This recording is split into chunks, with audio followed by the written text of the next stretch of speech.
안녕하십니까. 오늘은 교회학이란 무엇인가에 대해서 함께 생각해 보고자 합니다. 지난번 강의에서 교회학의 위치에 대해서 언급을 한 적이 있습니다. 말하자면 신학의 전체적인 구조 속에서 교회학이 어떠한 위치를 차지하고 있는가 하는 것이었는데, 그것은 단순히 하나의 형식적인 설명에 불과하다고 할 수가 있겠습니다. 오늘은 이 교회학이란 게 대체 무엇인가 하는 좀 내용적인 측면을 생각해 보고자 하겠습니다. 물론 내용의 전체적인 것은 아닙니다만은 하나의 과제적인 내용이라고 하는 것이 좀 더 분명한 설명이라고 할 수가 있을 것입니다. 그리고 이 교회학에 대해서는 수많은 학자들이 여러 가지 차원에서 정의를 내리고 또 규정하고 있기 때문에 이것을 일일이 다 검토한다고 하는 것은 사실상 불가능하다고 할 수가 있을 것입니다. 오늘 여기서는 칼 바르트가 어떻게 이해를 했는가 하는 것을 중심적으로 살펴보면서 또 그것을 근간으로 해서 거기에다가 슐라이마라고 하는 사람은 대체 교회학을 어떻게 이해하였는가 하는 것을 첨언해서 설명을 드리려고 합니다. 왜냐하면 이 칼 바르트와 슐라이마는 이 교회학을 이해하는 데 있어서 공통점도 있지만은 그러나 차이점도 드러나기 때문에 어떤 면에서는 하나의 비교가 되리라고 생각을 합니다. 이러한 비교를 통해서 우리의 교회학 이해가 좀 더 깊어지지 않을까 생각을 합니다. 먼저 칼 바르트가 이해하고 있는 이 교회학에 대해서 생각을 해보고자 합니다. 그가 쓴 디키올리아 도그마틱이라고 하는 책이 있는데 바로 이것입니다. 이 교회학의 1의 1권인데 거기에서 명제 1에서 교회학이라고 하는 책의 명제 1에서 이와 같이 서술을 하고 있습니다. 여기 보시면 맨 앞에 명제 1이라고 되어 있죠. 그리고 그 밑에다가 지금 화이트보드에 쓴 내용이 기록이 되어 있습니다. 이것을 하나하나 살펴보면서 설명을 드리도록 하겠습니다.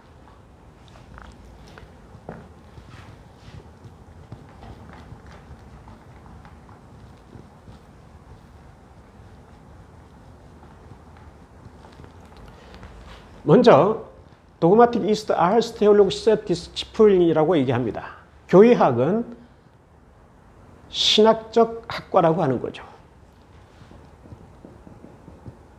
교회학은 신학적 학과로서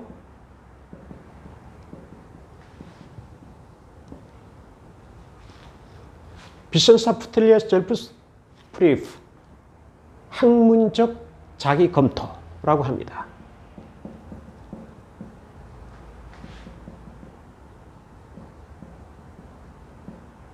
또는 음미라고도 할 수가 있죠. 또는 뭐 사정이라고도 번역하는 사람들도 있습니다. 데어 크리스틸리안 키어해, 기독교 교회의죠. 기독교 교회의라고 직역할 수 있지만은 여기서는 전체적인 번역을 위해서는, 자연스러운 번역을 위해서는 의역을 하는 게 좋으라고 생각합니다. 다시 말하면 기독교 교회가 수행하는 이렇게 볼 수가 있습니다. 무엇에 관하여 힌지틀리 무엇에 관하여 다루는 것이냐고 하면은 내용에 관한 거죠. 내용인데 무슨 내용이냐 하면은 이어라고 하는 것은 기독교 교회에게라는 말이죠. 기독교 교회에게 고유한, 특유한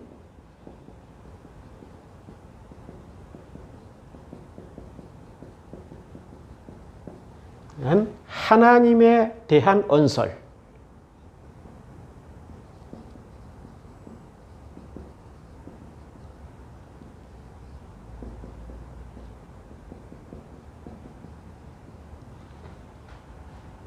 이 레더라고 하는 것은 여러 가지 의미로 사용이 됩니다. 연설이든지 또는 단지 말함이라든지 이런 뜻으로도 쓰이기도 합니다만은 여기서 저는 언설이라고 번역을 합니다. 기독교 교회 내에서 말해지는 여러 가지 사안들을 총망라한 것이라고 볼 수가 있습니다. 예를 들면 설교든지 교육이든지 아니면 선포든지 이러한 것들을 망라한 것을 포함한다고 할 수가 있겠습니다. 다시 정리를 하자면은 교의학이라고 하는 것은 신학적인 학과로서 하나의 신학적인 학과로서 기독교 교회에게 특유한 하나님에 대한 언설의 내용에 관하여서 기독교 교회가 수행하는 학문적인 자기 검토이다 또는 자기 음미이다 이렇게 번역을 할 수가 있습니다. 복잡하게 생각되지만은 사실상은 그렇지가 않습니다. 이것을 몇 가지로 구분해서 생각을 해보고자 합니다. 첫째로 교의학이라고 하는 것은 하나의 신학적 학과라고 하는 거죠. 그 다음에 두 번째는 학문적인 자기 검토, 자기 음미라고 하는 것입니다. 세 번째는 기독교 교회가 수행하는 것이라고 하는 거죠. 네 번째는 기독교 교회의 특유한 하나님에 관한 언설을 다루는 것이라고 하는 겁니다. 이렇게 크게 네 가지로 요약을 할 수가 있는데 여기에 대해서 하나하나 살펴보도록 하겠습니다. 그 전에 먼저 이 교의학에 대해서 생각을 해볼 필요가 있는데 교의라고 하는 것은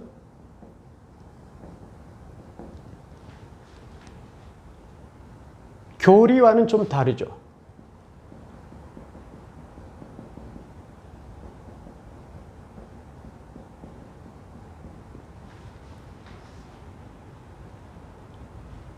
교리라고 하는 것은 독일어로는 독트린이라고 하는데 교의는 도구마죠. 영어로 하면은 이것은 닥트린, 도구마는 다그마 이렇게 볼 수가 있습니다. 먼저 교리에 대해서 설명을 하자면은 교리라고 하는 것은 기독교 가르침에 있어서 교회가 확정하지 않은 요소들까지도 포함하고 있는 것들을 가리킵니다. 그러니까 논쟁의 여지도 있는 그러한 기독교의 가르침들을 포함해서 다루는 것을 교리라고 할 수가 있죠. 그러나 교의라고 할 때는 기독교 교회가 확정한 내용들을 가리킵니다. 논쟁의 여지가 전혀 없는 그러한 것들을 가리킵니다. 그렇기 때문에 이 교의학이라고 할 때는 교리가 아니라 교의를 다루는 것입니다. 그래서 교의학을 얘기할 때 일반적으로는 교의에 관한 학문이다 이렇게 말을 하죠. 간단하게 설명을 한다면은 교의에 관한 학문이다. 그래서 이 교의학에서는 기독교 교회가 전통적으로 가르치고 있는 전수하고 전수받고 있는 그러니까 전승되어져 내려져 오는 그러한 가르침의 내용을 중심적으로 다루는데 이것은 다르게 표현하자면은 신조를 중심으로 해서 확장된 것이라고 할 수가 있습니다. 그러나 신조 자체만을 다루는 것은 아니죠. 그것은 신조학이라고 합니다. 신조는 간단하고 어떤 면에서는 단순한 형태로 이루어져 있다고 할 수가 있습니다. 그리고 그 시대에 있어서 교회에 의해서 확정적인 어떤 사람도 거기에 대해서 이의를 제기할 수 없을 정도의 그러한 내용으로 정해져 있는 것이라고 할 수가 있겠습니다. 그러나 교의학에 있어서는 신조의 내용을 훨씬 초월해서 아주 광범위하게 확장적으로 다루게 됩니다. 거기에는 여러 학자들의 견해도 포함이 될 수가 있기도 합니다. 그렇기 때문에 신조학과는 다르죠. 어떻든 여기서 이 교의학을 우리가 다루게 되는데 이것은 지난번에 언급한 대로 조직신학의 하나의 분과라고 얘기를 할 수가 있겠습니다. 자, 바르트는 이 교의학을 가리켜서 신학적인 학과라고 얘기를 하고 있습니다. 이 신학적인 학과라고 하는 말을 설명하기 전에 먼저 이 디스치플린이라는 것을 말씀드리려고 합니다. 한국에서 번역된 책이든지 어떤 문서들을 몇 가지를 본 적이 있는데 이 디스치플린을 어떤 분은 훈련이라고 번역을 하는가 하면 어떤 사람은 원리라고 번역을 해놓은 것을 보았습니다. 물론 이것은 영어 번역을 참고로 한 것일 수도 있고 또는 자기 나름대로의 추론을 통해서 이렇게 한 것이라고 볼 수가 있겠습니다. 그러나 이러한 번역은 오늘의 이 규정에 있어서는 맞지가 않습니다. 이 디스치플린이란 말은 이것은 학과라고 번역을 해야 됩니다. 혹은 분과 혹은 분야 이렇게 번역을 하는 게 적절하다고 생각을 합니다. 왜냐하면 거기에 대해서는 이제부터 설명을 드리도록 하겠습니다. 칼 바르트는 이 신학적 학과라고 보는 이유가 있습니다. 그 왜 그러냐면은 아까 제가 보여드린 이 교회 교약 1회 1권 3페이지 이하를 구체적으로 읽어보게 되면은 이러한 내용이 나옵니다. 그런 신학에는 성서신학, 성경신학이죠. 성서신학, 그리고 교의학, 그리고 실천신학이 있다고 봅니다. 독립된 학과로서는.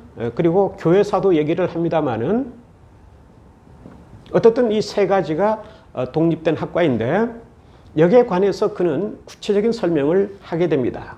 성서신학이라고 하는 것은 기독교의 가르침에 대해서 그 근거를 살피는 거죠. 다시 말하면은 기독교의 가르침이 예수 그리스도로부터 유래했는가 하는 것을 다루는 겁니다. 그래서 그 근거를 탐구하고 그 근거를 제시하는 학과라고 할 수가 있습니다. 교의학이라고 하는 것은 그 가르침의 내용이 예수 그리스도에게 부합하는가 하는, 다시 말하면 내용 그 자체를 다루는 것이라고 하는 겁니다. 가르침이 예수 그리스도에게 부합한가 하지 않은가, 즉 예수 그리스도로부터 벗어났는가 벗어나지 않았는가 하는 것들을 다루는 것이라고 하는 거죠. 실천신학이라고 하는 것은 그 가르침의 방향, 다시 말하면 예수 그리스도를 지향하고 있는가 하는 목표를 다루는 것이라고 하죠. 그래서 이 세 가지의 분과를 독립된 학과들이라고 보고 있습니다. 교회사에 대해서는 독립된 학과로 보지는 않죠. 그는 교회사를 보조학이라고 봅니다.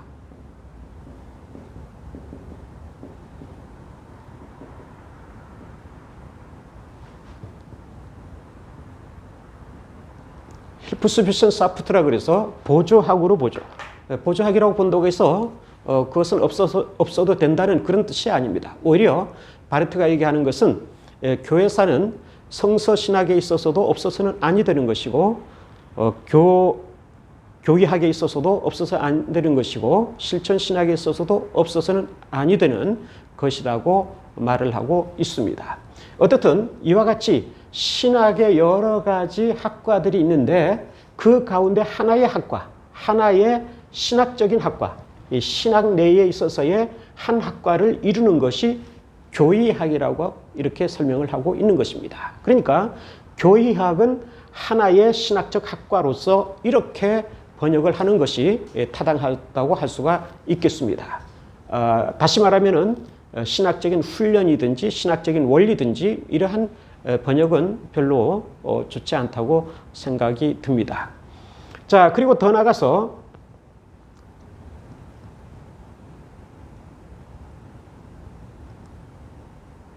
이 신학적 학과라고 하는 것은 슐라이어 마하가 말을 하는 것과 어떤 면에서는 공통점을 이루고 있다고 할 수가 있겠습니다.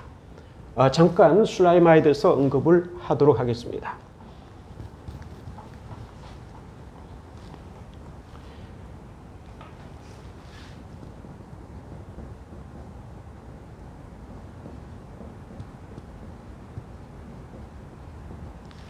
슐라이어 마하는 그가 쓴 신학론이라는 책에서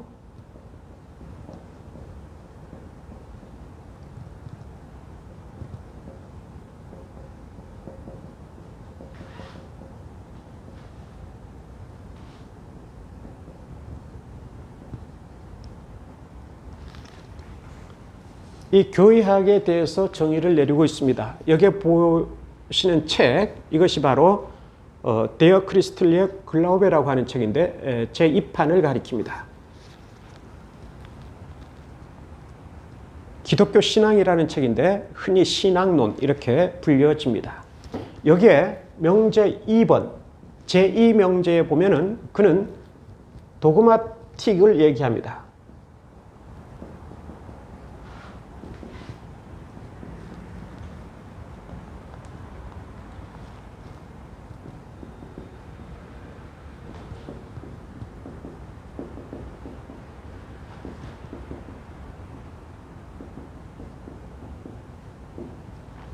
도그마티스트 아이네 테올로기세 디스치플린이라고 얘기하죠.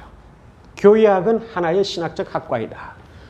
그러니까 칼 바르트가 얘기하는 거하고 거의 동일하다고 볼 수가 있겠습니다. 이 점에 있어서는 공통된 모습을 보이고 있습니다.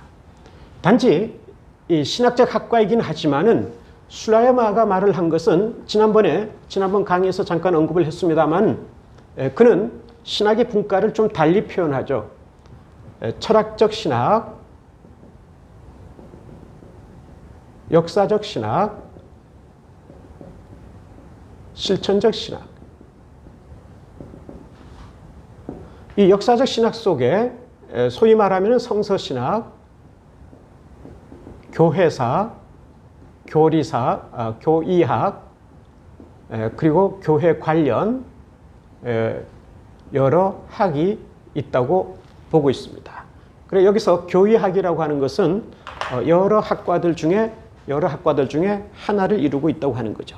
이 분류는 바르트와 좀 다르죠. 바르트는 성서신학, 교의학, 실천신학 이렇게 보고 있지만은 슐라이마는 철학적 신학, 역사적 신학, 실천적 신학 이렇게 다룬 다음에 다시 역사적 신학에서 여러 가지 파생된 학과가 있는데 그 가운데 하나가 교의학이라고 보고 있는 것입니다.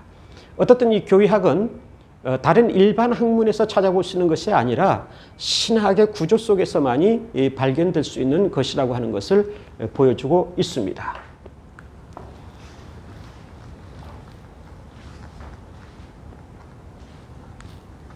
자, 그런데 두 번째 보면은 이것은 학문적인 것이라고 그랬습니다. 학문적인 자기 검토이다. 먼저 자기 검토를 얘기한다면은 이것은 기독교 교회가 하나님에 대한 언서를 언급할 때에 그 내용이 타당한가 타당하지 않은가. 즉 아까 말하자면 예수 그리스도에게 부합하는가 부합하지 않은가. 또는 정통과 비정통 이러한 것들을 통해서 검토하고 음미하고 반성하고 성찰하는 그러한 것들을 말하죠. 사실 그렇습니다. 이게 교의학에 이러한 기능이 없다면은 교회에서 설명되어지는 모든 가르침이라고 하는 것이 타당한 것인지 또는 올바른 것인지 그렇지 않은 것인지 하는 것을 판단할 수가 없는 거죠. 이러한 것들을 판단할 수 있는 기능을 갖고 있는 것이 교의학이라고 하겠습니다. 그래서 기독교 교회가 자기 스스로 그것을 반성하고 성찰하고 또는 음미하는 이러한 것을 가리킨다고 하는 겁니다. 그러나 이것은 자기의 주관적인 것에 근거한 것도 아니고 어떤 감정에 치우친 것도 아닙니다. 감성적인 것도 아니죠. 학문적인 것이라고 합니다. 학문에 근거해서 비판한다고 하는 거죠. 왜냐하면 여기서 신학적이라고 하는 것은 이미 학문적인 것이라는 내용이 포함이 되어 있는 것입니다. 학문적으로 검토하고 있는 것이다. 이렇게 설명을 하고 있습니다. 근데 이 학문적이라고 할 때에 여기에 있어서는 칼 바르트와 슐라이마 사이에 있어서 커다란 차이를 보입니다. 먼저 슐라이마를 얘기하자면은 슐라이마는 신학의 학문성을 타 학문과의 관계 속에서 보죠. 지난번 강의에서 잠깐 언급을 했습니다만은 크게는 철학이죠. 철학의 관련 속에서 이 신학과의 관계를 지음으로써 학문성을 찾아보려고 합니다. 물론 이 내용에 대해서는 아직 다루지 않았습니다만은 쉽게 말하자면은 철학에 있어서도 여러 가지 체계가 있는데 학문적인 체계가 있는데 그와 마찬가지로 신학에도 일정한 체계를 가지고 있다고 하는 것 그리고 과제와 대상을 가지고 있다고 하는 것들을 보여줌으로써 신학의 학문성을 제시하게 됩니다. 그래서 이 두 가지의 관계를 중요시합니다. 그렇기 때문에 오늘날 소위 말하면 신학의 학제성이란 말이 많이 나타나고 있는데 신학과 여러 다른 학문과의 관련 속에서 연구되어지는 것들을 말하죠. 이것은 사실 슐라이마에서 유래된 것이라고도 볼 수가 있겠습니다. 슐라이마는 신학과 타 학문과의 관계를 인정을 했습니다. 그 사이에서 신학을 영위할 수 있어야 된다고 보는 거죠. 물론 그러면서도 그는 신학의 독자성도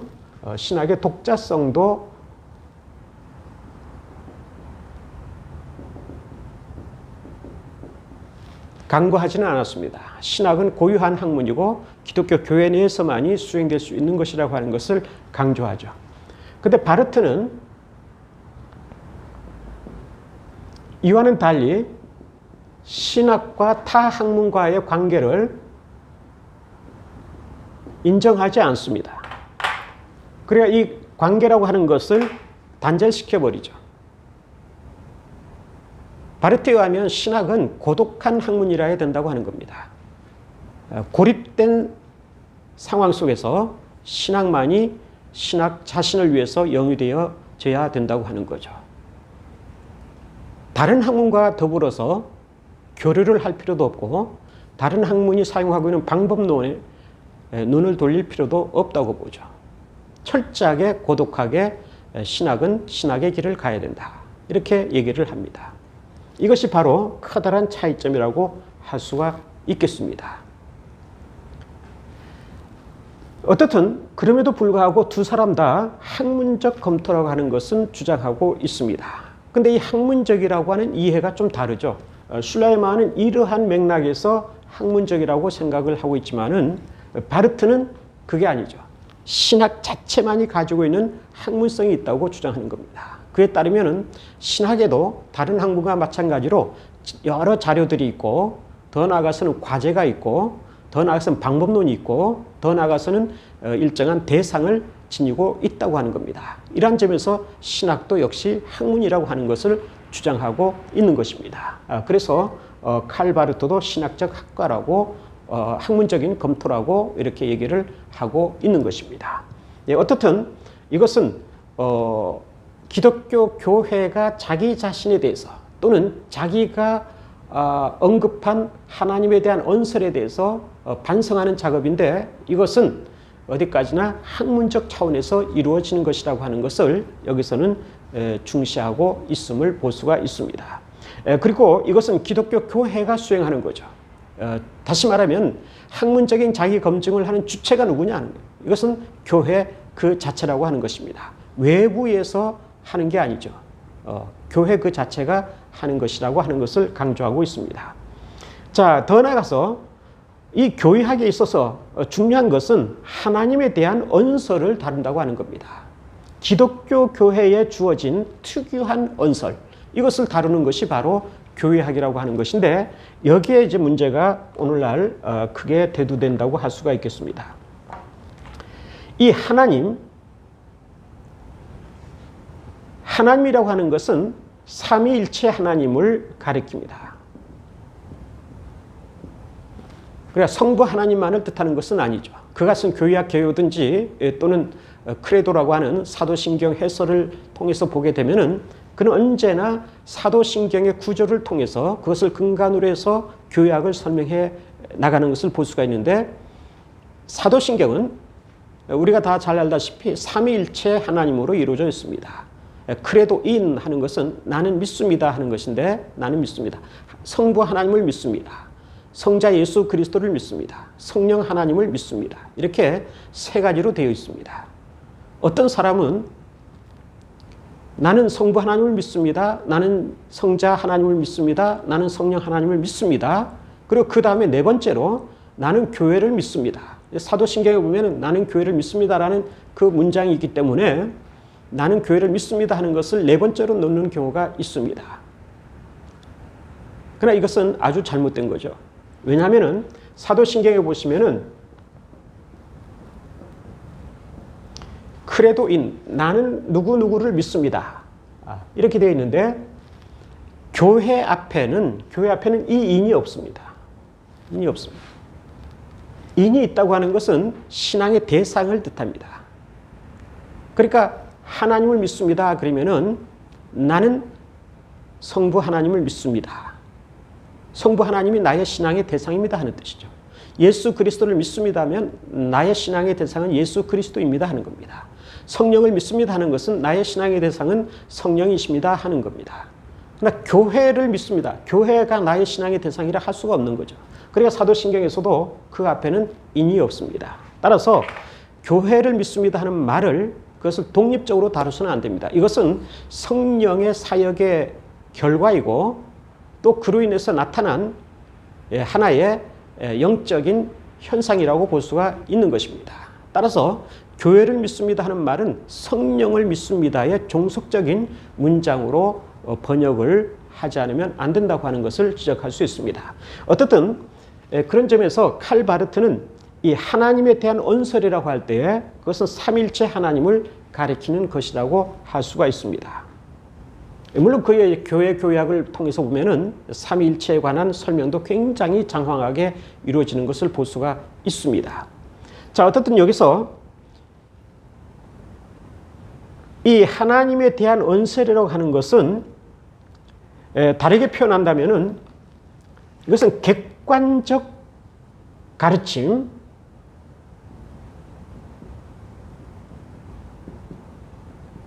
이건 교설이라고도 할 수 있습니다만은 독일어로 레러죠. 이 객관적 가르침에 관한 내용, 이것을 검증하는 것이라고 하는 거죠. 그러니까 전통적으로 가르쳐 온 바를 그것을 그 내용을 검증하는 작업을 하는 것이 바로 교회학이라고 하는 것입니다.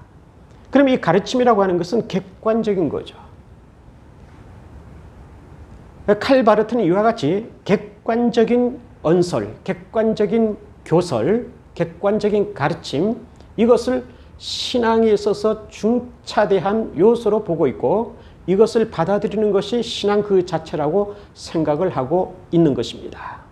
자, 이와 관련해서 슐라이마는 어떻게 이해를 했는가 하는 것을 우리가 곁들여서 생각해 볼 필요가 있습니다. 슐라이마의 이해와 좀 다릅니다. 이것을 우리가 주의 깊게 볼 필요가 있겠습니다.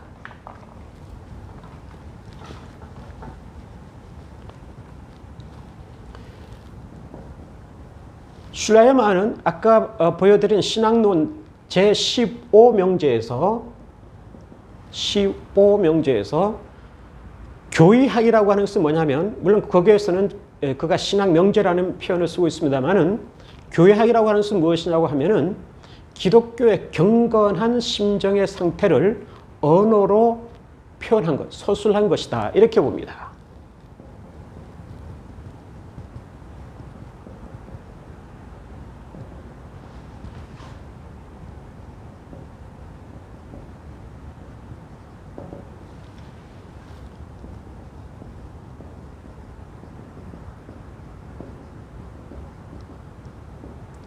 경건한 심정의 상태 또는 경건한 심정 상태, 이것을 표현한 것인데, 이 경건하다고 하는 것은 신앙에 관한 것을 말하죠.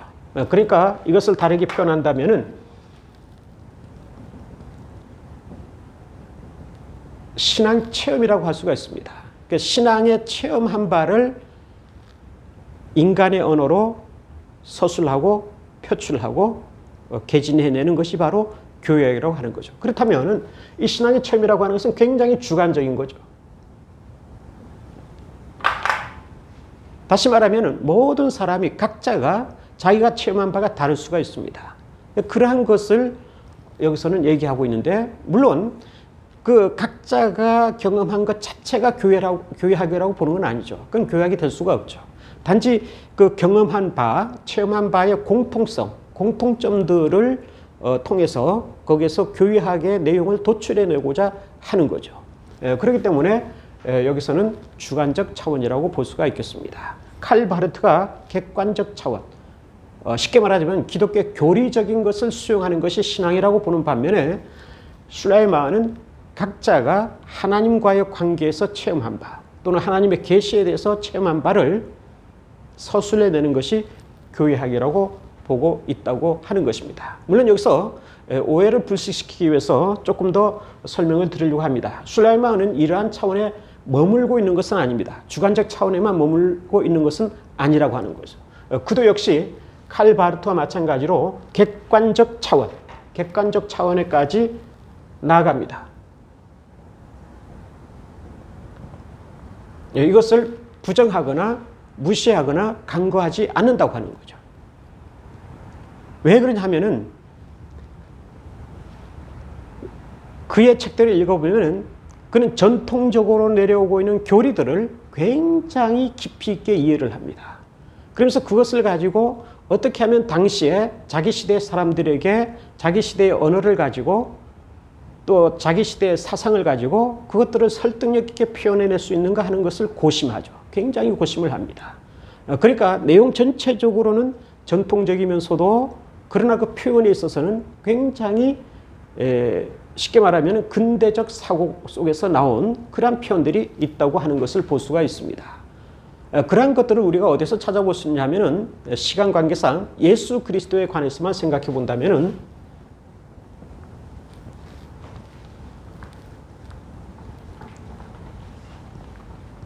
그가 맨 처음에 쓴 1799년에 쓴 종교론이라는 책이 있는데 이버디 렐리기온이라고 그러죠. 종교에 관하여라는 책인데 종교론이라는 책이 있는데 거기에서도 그는 이런 표현을 하죠. 예수 그리스도에 관해서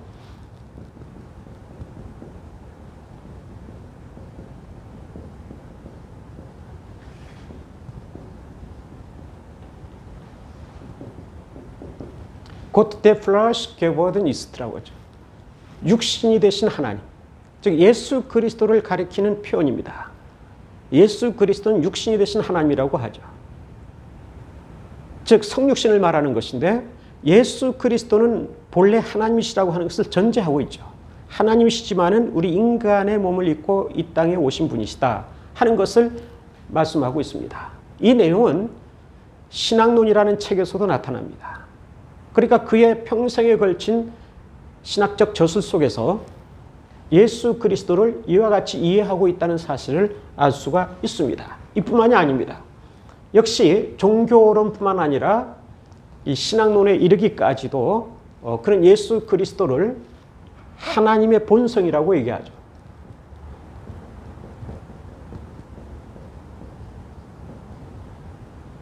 물론 인간의 본성이라는 것도 얘기합니다.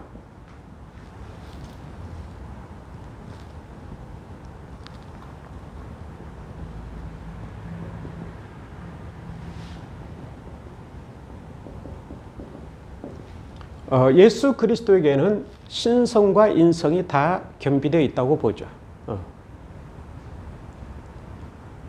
그러면서도 인간적 차원에서의 예수 그리스도에 관한 묘사, 서술을 통해서 그의 교육학에서 많은 전개를 해나가는 것도 볼 수가 있습니다. 그러면서도 그는 예수 그리스도는 하나님의 본성이라고 하는 이 차원을 전혀 놓치지 않죠.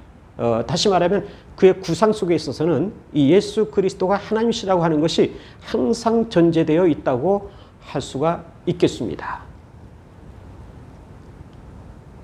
자, 이와 같이 술라이마는 이러한 교설, 가르침, 이 객관적 가르침이죠. 이것을 놓치지 않고 있다고 하는 겁니다.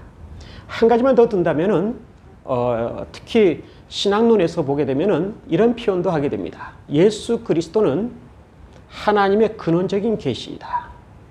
또는 예수 그리스도는 하나님의 참된 존재이다. 이런 말도 하죠. 이것은 다 여기에 해당되는 것이라고 볼 수가 있겠습니다.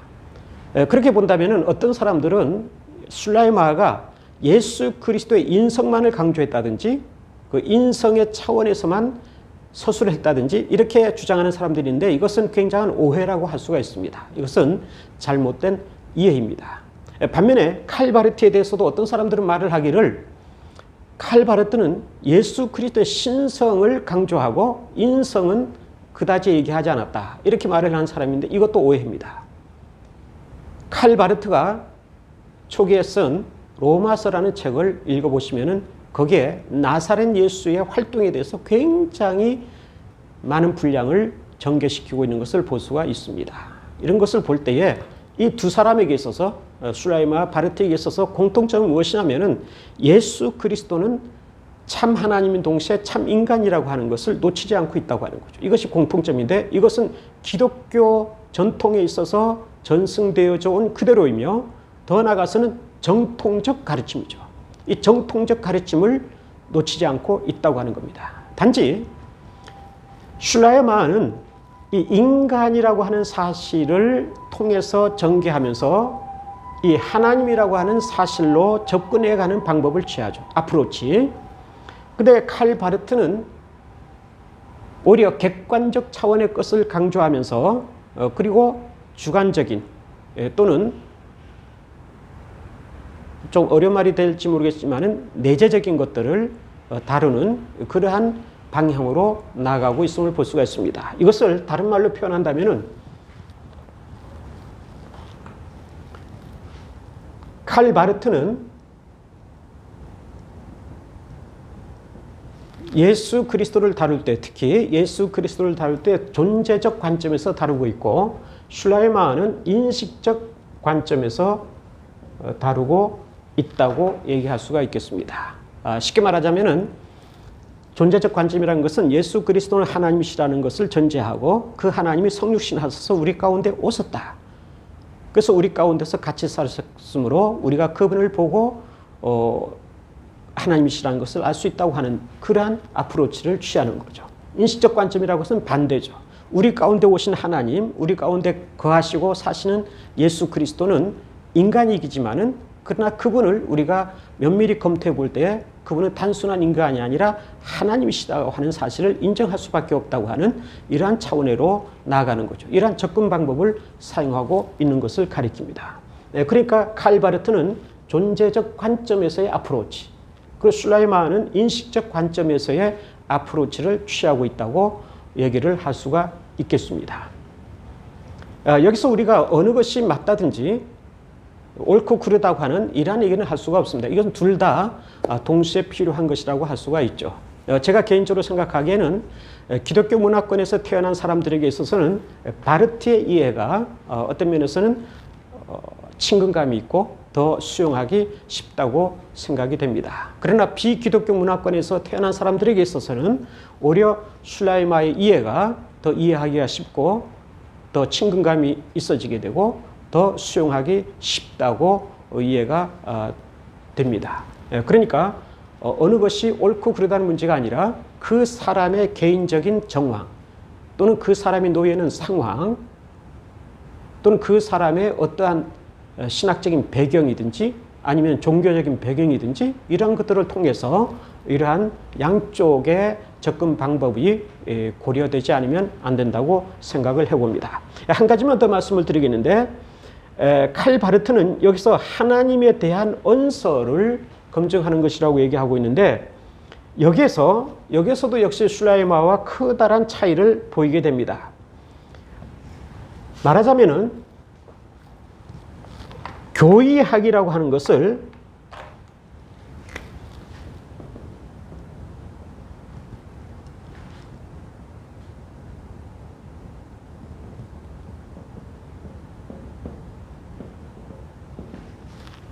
바르트는 하나님에 대한 언서를 다루는 것이라고 하는 거죠. 거기에 대해서 검증하는 것이라고 얘기를 하고 있습니다. 교약의 과제죠. 근데 슐라이마는 좀 더 폭넓게 봅니다. 물론 그는 신학의 과제라는 얘기를 하고 있습니다만은 그는 교회 지도에서 찾죠.